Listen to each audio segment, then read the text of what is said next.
Hi, this is Mrs. Brode, and we are going to talk about solving systems by elimination part 2. So in our last topic for solving systems by elimination, we really just had to, either they canceled out automatically or we had to multiply an equation by a negative. Now we might have to multiply by another factor in order to get something to eliminate. So let's look at this first problem. You can see that nothing is going to eliminate if we were adding straight down. Nothing is going to eliminate on its own. There are lots of options for what you could do. But the easiest thing to do would probably be to get your x's to eliminate. And we could do that by multiplying this bottom equation by a negative 2. So it has to be negative and it has to be a 2 in order to get that 2 and that negative 2 to cancel out. Now, we could have done something else. We could have multiplied the top equation by positive 4 and the bottom equation by 3 to get the middle to cancel out, the y's to cancel out, but that's a lot more work. So let's look for the easiest thing that we could do. So I am going to go ahead and change this second equation by distributing that negative 2 to everything. And now that is the equation I am going to add to the top equation. So you can see now 2x minus 2x is going to cancel out. I've got negative 3y minus 8y, and that's going to give me negative 11y equals 22. So I can divide by negative 11 and see that I solve for my y first, which is going to be negative 2. Again, it doesn't matter if you solve for your x or your y first. It's how you write them in your solution. So I'm going to use that first equation of 2x minus 3y equals 4 to solve for my x. So I'm going to substitute negative 2 in for y, and I get 2x plus 6 equals 4. I'm going to subtract 6 from both sides to get 2x by itself. And now I can see that I'm going to divide each side by 2, and I get an x value of negative 1. So remember, we always write them alphabetically, so my solution is an ordered pair. It would be negative 1, negative 2. Again, very quickly, plug it back in to each equation. 2 times negative 1 is negative 2. Negative 3 times negative 2 is positive 6. Negative 2 plus 6 equals 4. Same thing for the second one. Negative 1 minus 8 equals negative 9. And that is true. So that solution works for both of those equations. So let's look at number 2. What would be the easiest thing to do for number 2? So I would say that the easiest thing to do would be to eliminate your y's first. And the way you could do that is by multiplying the top line by 2. Now the reason we want to multiply by 2 is because that leaves the y on the top negative, and it will cancel out with the positive y on the bottom equation. So I'm going to go ahead and distribute this to everything. So I get 8x minus 10y equals 46. And now I can add these two equations together. I'm not going to look at that top one because I've already changed it to the form it needs to be in. My y's will cancel out. And I've got 11x equals 77. Divide each side by 11, and I get x equals 7.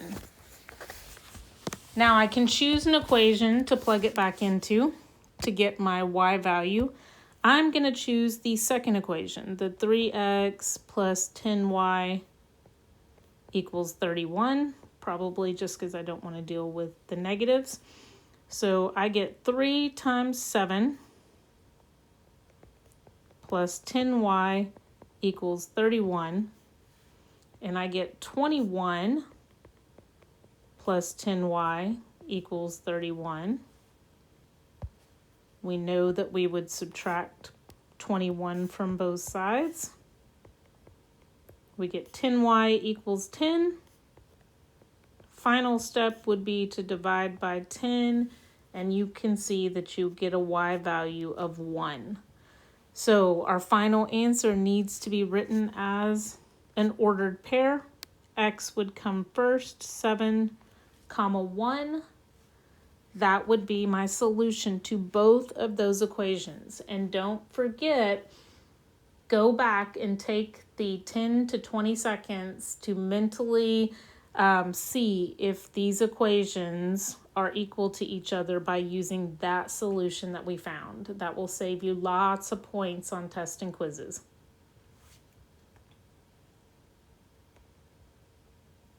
All right.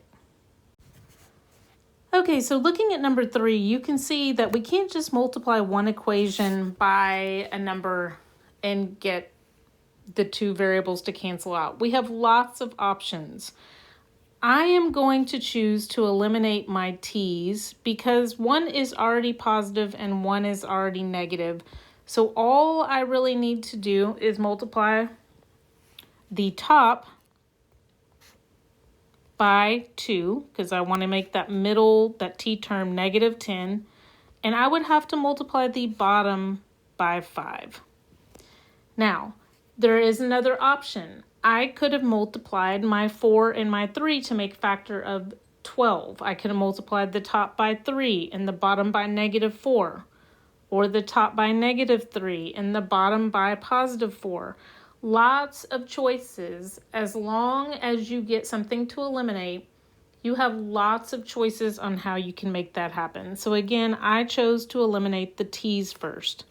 So I need to rewrite these equations. So I'm going to distribute that 2 to everything. So I get 8s minus 10t equals 6. For my second equation, I'm going to get 15s plus 10t equals negative 75. So I can see that if I add these together, I can now eliminate my t's. And that would leave me with 23s equals negative 69. And I am going to solve for s first. And I get that my s is going to be negative 3. Then I can choose either of those equations that I want. And I can plug it back in. So I'm going to choose the bottom one. So 3s plus 2t equals negative 15. I am going to plug in that negative 3 for s. And I'm going to get negative 9 plus 2t equals negative 15. I'm going to add 9. So we've talked about how important it is to be able to solve equations. You can see that we are solving equations all the time in all of our problems. And then we get t equals negative 3. So in this case, they're the same number. It doesn't really matter which order we write them, but again, s comes before t. So if these numbers were not the same, you would need to write the s first and then the t.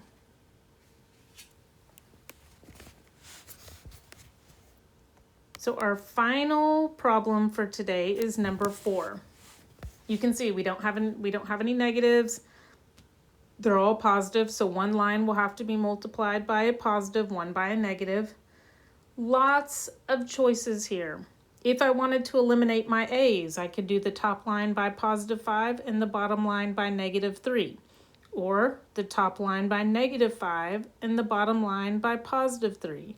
If I wanted to eliminate my b's, I could do the same thing with 9 and 4. One positive, one negative.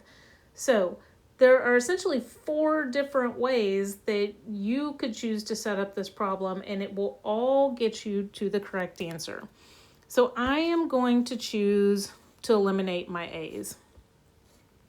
I am going to make this multiply the top line by 5, which means I need 1 positive and 1 negative. So I'd need the bottom line to be -3. If you want to pause it and work yours a different way to see if you get the same answer I do, that is completely fine. But for my top line, I'm going to get 15A plus 20B equals 10. And for my second line, I'm going to get negative 15A minus 27B equals -3. Now, you can see if I were to add these together, my 15A's would cancel out, and I would be left with negative 7B equals 7. Divide both sides by -7, and I would get B equals -1. Again, doesn't matter which equation you pick to plug that -1 back into. So I am going to choose the first equation, 3A plus 4B equals 2. So I am going to plug -1 in for B. And I get 3A minus 4 equals 2. I add 4 to both sides. I get 3A equals 6. My final step to divide by 3, I get A equals +2. Again, A comes before B in the alphabet, so my ordered pair would be 2, -1. You can check your solution by plugging it back into each equation, and you would see that each side of the equation would be equal, and that would be the correct answer.